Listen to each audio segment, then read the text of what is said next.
Good evening, teacher, my classmate. My name is Jackie Valdez.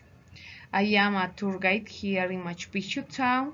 It is a small town. It is a beautiful town. The town is in the middle of three rivers, Alcamayo, Aguascalientes, and Urubamba. There are many hotels, restaurants, and artisanal centers. It is a big town. There are a high school. It is near the main square.